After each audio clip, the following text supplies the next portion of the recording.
The trailer for Witcher 4 and Witcher 3: A Night to Remember looks similar at first.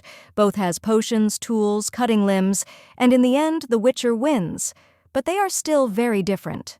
Ciri is attacked from a monster in the fog and was lifted up. She was able to free herself and the monster stabs back in the foul and Ciri drinks her potion. Without seeking cover or putting distance between them, she simply drinks it with her eyes closed. Unlike her, he drinks it after the monster runs into a barn. Both were unable to penetrate the opponent's skin, losing the fight and mocked by the monster. After the first injury, he was already having problems with his balance and was being thrown around.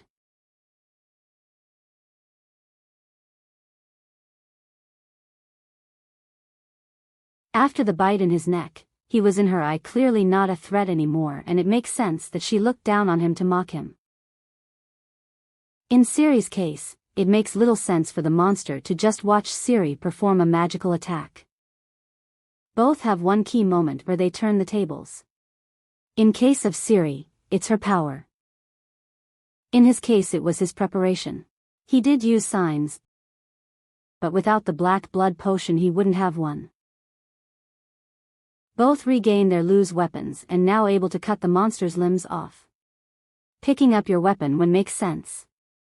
But in Ciri's case she loses her weapon because it's stuck in the wood and later just lies on the stone.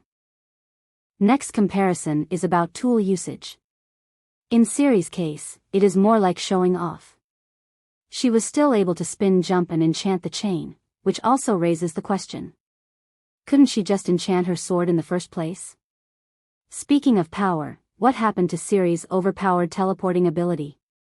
The moon dust bomb was to even the odds a bit from a disadvantaged position, and when he used the crossbow he was already barely able to walk. Both of them are victorious, but Ciri just walks back like it's not a big deal. He was severely injured and passed out. It just made it more like an epic battle where the outcome was really close.